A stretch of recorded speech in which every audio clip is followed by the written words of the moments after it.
नमस्कार दोस्तों, स्वागत है आपका चैनल पे। अगर आप बिहार बीपीएससी की तैयारी कर रहे हैं, टीआरई 4 को देना चाह रहे हैं, तो आप लोग ये चैनल को सब्सक्राइब ज़रूर कर लीजिएगा, क्योंकि इस पे आप लोगों को प्रीवियस ईयर क्वेश्चन मिलते रहेंगे, जो कि इससे आपको ये पता चलेगा कि कैसा क्वेश्चन आया था। क्योंकि 3 बार हो गया ना टीआरई 3, एक पेपर रद्द हो गया था मार्च में, तो 4 बार हो गया। मैं आप लोगों को चारों सेट का प्रीवियस ईयर क्वेश्चन करा दूँगा। ये मेरा पहला वीडियो है, तो इसको आप लोग लाइक कीजिएगा, शेयर कीजिएगा एंड सब्सक्राइब कीजिएगा, जिससे मेरा भी मन कहे, इच्छा हो, मैं वीडियो आप लोगों के लिए बनाऊं, मेहनत करूं। मैं बीपीएससी दिया हुआ है और इसलिए जो मैं बनाऊंगा वो आप लोगों को बिल्कुल सही रहेगा। इसके लिए आप लोग चिंता मत करिए जी। तो शुरू करते हैं।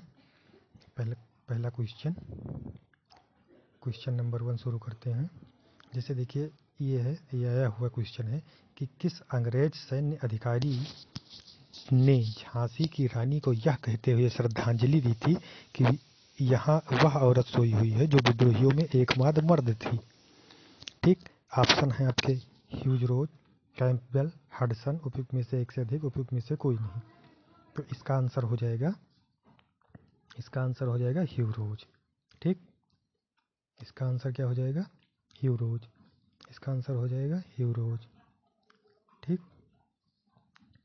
अब ऐसे आप लोग ध्यान रखिएगा। लेकिन बिहार में सबसे बड़ी समस्या क्या होती है कि वहाँ को चारों ऑप्शन देखने होते हैं, क्योंकि वहाँ ऐसे ही आता है क्वेश्चन कि आपको अगर चारों ऑप्शन नहीं देखोगे तो फिर नहीं हो पाएगा। जैसे ये हुई क्वेश्चन नंबर 2 देखिए, हुंकार हिंदी साप्ताहिक पत्रिका के प्रकाशन से कौन संबंधित थे? यमुना कराजी, राहुल शंकरत्यायन, सहजानंद सरस्वती। अगर आप लोगों ने पढ़ा होगा तो आप लोगों ने सिर्फ यही पढ़ा होगा कि सहजानंद सरस्वती थी, लेकिन उसमें दिक्कत क्या हो जा रही है? उसमें दिक्कत ये हो जा रही है कि अब आप लोग ये पढ़ के गए हैं कि उसमें संबंधित थे वो राहुल शंकरत्यायन को, आप लोग नहीं पढ़े हैं। लेकिन इसमें जो है ना, राहुल शंकरत्यायन और स्वामी सहजानंद सरस्वती दोनों लोग थे। इसमें राहुल शंकरत्यायन और सहजानंद सरस्वती दोनों लोग थे। ठीक, तो ये किए हो गए राहुल शंकरत्यायन और एक ये हो गए सहजानंद सरस्वती। तो इसमें कौन सा विकल्प सही हो जाएगा? उपयुक्त में से एक से अधिक। इसमें हो जाएगा उपयुक्त में से एक से अधिक। ठीक है, हाँ, ये आप लोग ध्यान रखिएगा कि इसमें हो जाएगा उपयुक्त में से एक से अधिक, क्योंकि राहुल शंकरत्यायन और स्वामी सहजानंद सरस्वती दोनों इससे संबंधित हैं। ठीक, तो इसमें कौन सा विकल्प सही हो जाएगा? उपयुक्त में से एक से अधिक। ठीक है, हाँ, यही आप लोगों को ध्यान रखना है, क्योंकि जब बिहार है ना, ये उपयुक्त में से एक से अधिक, उपयुक्त में से कोई नहीं दे देता है विकल्प। तो इसलिए इसमें यही ध्यान रखने वाली मेन बात यही ध्यान रखने वाली है कि इसमें आपको ये ध्यान रखना है कि कौन कौन है। अब नहीं ध्यान रखेंगे तो फिर मतलब गड़बड़ हो जाएगी। ठीक है, अब फिर आगे देखिए, किस स्थान पर बीजी तिलक ने होम रूल लीग की स्थापना 1916 ईस्वी में की थी? पूना, बम्बई, नागपुर। तो किस में की थी?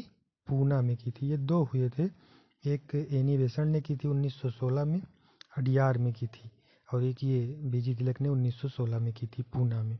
तो हम लोगों से कौन सा पूछा गया है? बीजी तिलक वाला पूछा गया है, तो इसलिए हम लोग बीजी तिलक वाला ध्यान रखेंगे। अगला क्वेश्चन देखते हैं, किस आंदोलन के प्रभाव में आकर बिहार के लोगों ने चौकीदार कर देना इनकार कर दिया था? असहयोग आंदोलन, सविनय अवज्ञा आंदोलन, भारत छोड़ो आंदोलन। उपयुक्त में से एक से अधिक, उपयुक्त में से कोई नहीं। तो किस आंदोलन में इनकार कर दिया था? सविनय अवज्ञा आंदोलन। और एक बात और आपको बताऊं, इस सविनय अवज्ञा आंदोलन में बिहार के चंपारण में और यहाँ सारण में यहाँ नमक भी बनाया गया था, मिट्टी से नमक बना के, एक मतलब प्रतीकात्मक रूप से विरोध किया गया था। तो किस आंदोलन में? सविनय अवज्ञा आंदोलन में। ठीक, किस आंदोलन में? सविनय अवज्ञा आंदोलन में। सविनय अवज्ञा आंदोलन में कर दिया गया था। ठीक, देख रहे हैं आप लोग। अब आगे देखते हैं, वह महिला स्वतंत्र सेनानी कौन थी जो स्वतंत्रता आंदोलन की वयोवृद्ध महिला के रूप में विख्यात थी? कौन थी वो जो स्वतंत्रता आंदोलन के वयोवृद्ध महिला के रूप में विख्यात थी? अरुणा आसफ अली, गुलाब कौर, विष्णु देवी शाह, उपयुक्त में से एक से अधिक, उपयुक्त में से एक चीज़ और ध्यान रखिए, ये आप लोगों को मैं वही आंसर बता रहा हूँ जो बीपीएससी ने अपनी ऑफिशियल आंसर की में माना है, ठीक है। तो अब आप लोग जैसे यही सोच के तैयारी करेंगे, इसमें कौन सा हो जाएगा, अरुणा आसफ अली। और महिला स्वतंत्रता सेनानी कौन थी, जो वयोवृद्ध महिला के नाम से विख्यात थी, अरुणा आसफ अली थी, ठीक है। अब देखते हैं अगला क्वेश्चन। 1938 में किसकी अध्यक्षता में राष्ट्रीय योजना समिति की स्थापना की गई थी। 1938 में किसकी अध्यक्षता में राष्ट्रीय योजना समिति की स्थापना की गई थी। तो किसकी में की गई थी, जवाहरलाल नेहरू में। किस में की गई थी, जवाहरलाल नेहरू में की गई थी, ठीक, जवाहरलाल नेहरू जी में की गई थी, ठीक है। फिर आ जाते हैं अगले क्वेश्चन पे। बिहार के किस जनजाति ने कांग्रेस के गया अधिवेशन में भाग लिया था, ठीक, ये इम्पोर्टेंट क्वेश्चन था, ये मेरा गलत हो गया था। बिहार की किस जनजाति ने कांग्रेस के गया अधिवेशन में भाग लिया था, उरांव, संथाल, सन्यासी, ठीक। तो आप लोग ध्यान रखेंगे कौन सा है इसमें है उरांव जनजाति। कौन सी जनजाति है, उरांव जनजाति, ठीक। उरांव जनजाति के कांग्रेस के गया अधिवेशन में भाग लिया था। अब देखते हैं अगला क्वेश्चन। जवाहरलाल नेहरू की अस्थायी सरकार में श्रम मंत्री कौन थे। ये क्वेश्चन तो बहुत बार आया हुआ है, कई अलग अलग परीक्षाओं में भी आया हुआ है। तो कौन थे, जगजीवन राम जी को श्रम मंत्रालय मिला हुआ था। जगजीवन राम जी को कौन सा मंत्रालय मिला हुआ था, श्रम मंत्रालय मिला हुआ था, ठीक है। निम्नलिखित में से कौन सा विकल्प पृथ्वी की सतह से शुरू होकर वायुमंडल की परतों के सही क्रम में है। अब इसमें ध्यान ये रखना है आप लोगों को, जिससे कह रहा है कि पृथ्वी की सतह से, मान लीजिए ये पृथ्वी की सतह हो गई, ये पृथ्वी की सतह हो गई। अब कह रहा है इससे कौन सा, तो पहले कौन सा पड़ेगा, क्षोभ मंडल पड़ेगा, फिर उसके ऊपर कौन सा पड़ता है, समताप मंडल पड़ता है, फिर उसके ऊपर कौन सा पड़ता है, मध्य मंडल पड़ता है, फिर मध्य मंडल में ही यहाँ पे ताप मंडल पड़ जाता है, और इसके ऊपर सबसे ऊपर कौन सा पड़ता है, बहिर्मंडल। तो आप लोगों का विकल्प कौन सा सही हो जाएगा, आप लोगों का विकल्प कौन सा सही हो जाएगा, ये क्षोभ मंडल, यही सही हो जाएगा। क्षोभ मंडल, बहिर्मंडल और समताप मंडल, ठीक है, ध्यान रखिएगा कौन सा सही हो जाएगा आप लोगों का, ये विकल्प।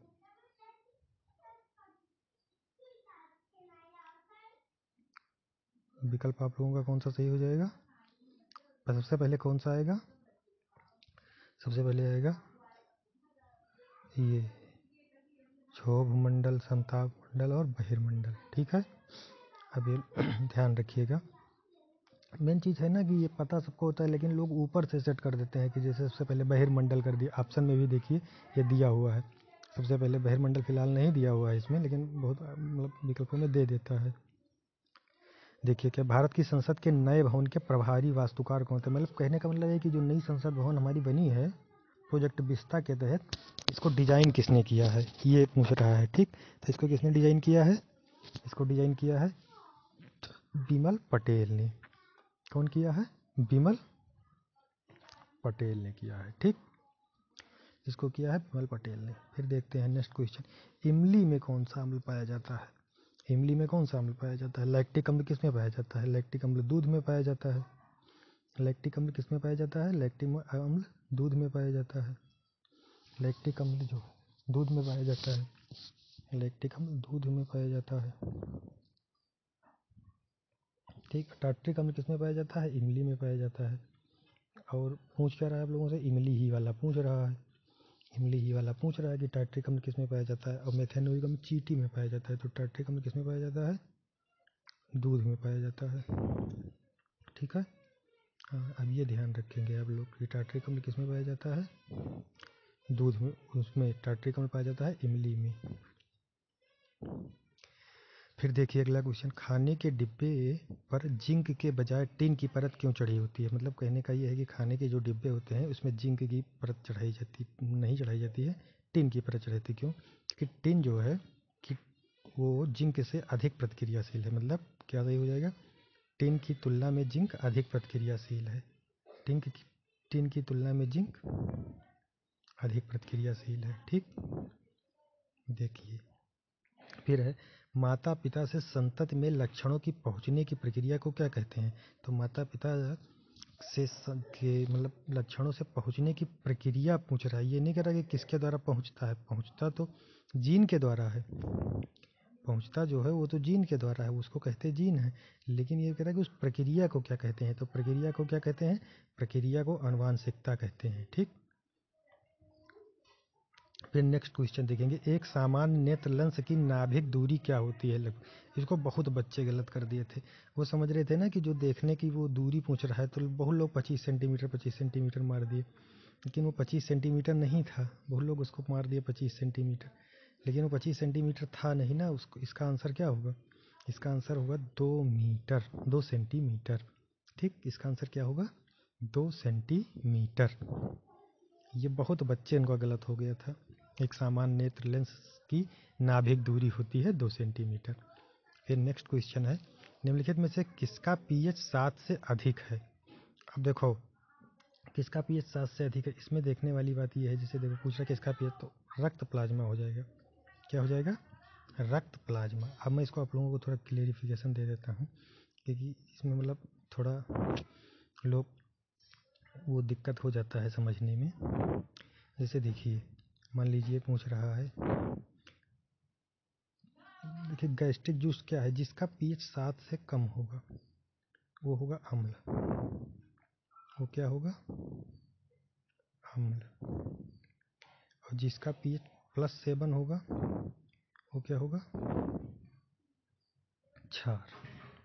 ठीक अब देखिए गैस्ट्रिक जूस क्या है, अम्ल है। सिरका क्या है, अम्ल है। तो इसका पीएच 7 से कम होगा, लेकिन पूछ क्या रहा है कि 7 से अधिक होना चाहिए। तो 7 से अधिक किसका पीएच होगा, जो क्षार होगा। जो क्षार होगा तो क्षार कौन है, रक्त प्लाज्मा है। ठीक है, क्षार कौन सा है, रक्त प्लाज्मा है। यही सही हो जाएगा। ठीक,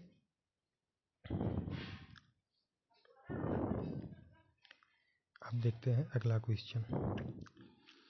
मिट्टी के तेल के बर्तन में बर्फ का एक टुकड़ा डाला जाता है। बर्फ के पिघलने पर मिट्टी की तेल की सतह क्या होगी। जैसे मान लीजिए एक बर्तन में मिट्टी का तेल भरा हुआ, उसमें आपने एक बर्फ का टुकड़ा डाला, तो बर्फ के टुकड़ा डालने पर मिट्टी की सतह क्या होगी, उठेगी, गिरेगी। अब बहुत लोग इसमें कहेंगे उठेगी, क्योंकि जग में पानी भर के उसमें कुछ चीज़ डालो तो जब पानी निकलने लगता है ना, ऐसा नहीं होगा। बर्फ के टुकड़ा डालने पर उसकी सतह गिरेगी। उसकी सतह क्या होगी, गिरेगी। ठीक, उसकी सतह क्या होगी, गिरेगी। अब देखिए अगला क्वेश्चन, प्रिज्म से गुजरने पर सबसे अधिक अपरिवर्तित होने वाला रंगीन प्रकाश कौन सा है। तो सबसे अधिक अपरिवर्तित होने वाला रंगीन प्रकाश कौन सा है, बैगनी। ठीक, फिर देखते हैं, एक व्यक्ति पृथ्वी पर अधिक भार किस स्थिति में ढकेल सकता है। मतलब कहता है कि जैसे कोई किसी चीज़ को ढकेलना है, तो आप सबसे ज़्यादा मतलब कंफर्ट कब महसूस करेंगे, उसको सबसे ज़्यादा बल उस पर कब लगा सकेंगे, खड़े होने की स्थिति में, बैठने की स्थिति में, ज़मीन पर लेट जाने की स्थिति में। तो कब, बैठने की स्थिति में। ठीक है, फिर चुंबकीय क्षेत्र है। चुंबकीय क्षेत्र क्या है, चुंबकीय क्षेत्र एक सदिश मात्रा है। चुंबकीय क्षेत्र क्या है, सदिश मात्रा है। फिर विद्युत विभव को मापने के लिए किस उपकरण का उपयोग किया जाता है। विद्युत विभव को मापने के लिए पोटेंशियोमीटर का भी उपयोग किया जाता है और वोल्ट मीटर का भी उपयोग किया जाता है। ठीक, तो आप लोगों का विकल्प कौन सा सही हो जाएगा, आप लोगों का विकल्प कौन सा सही हो जाएगा, आप लोगों का विकल्प उपयोग में से एक से अधिक। ठीक, क्योंकि दोनों का उपयोग किया जाता है, तो इसलिए उपयोग में से एक से अधिक सही हो जाएगा। ठीक, अब देखिए आज के लिए मैंने इतने ही वीडियो बनाए थे, 20 क्वेश्चन थे आप लोगों का। और ध्यान ये रखना है कि आप लोगों को नए नए क्वेश्चन रोज़ मिलते रहेंगे। एक छोटी ही वीडियो होगी, अगर आप लोग चैनल को सपोर्ट करेंगे तो मैं भी ज़्यादा मेहनत करूँगा और आप लोगों की तैयारी बेहतर हो सकेगी। आप लोग जहाँ से पढ़ रहे हैं पढ़िए, लेकिन आप लोग मेरे चैनल को ये देखिए ज़रूर, प्रीवियस ईयर क्वेश्चन बहुत इंपॉर्टेंट होता है। प्रीवियस ईयर क्वेश्चन आप लोग देखेंगे तो उससे आप लोगों को बहुत फ़ायदा मिलेगा, और मैं कोशिश करूँगा कि और अच्छा कंटेंट लेके आऊँ। ठीक है, तो चैनल को लाइक, सब्सक्राइब और शेयर जरूर करिए दोस्तों।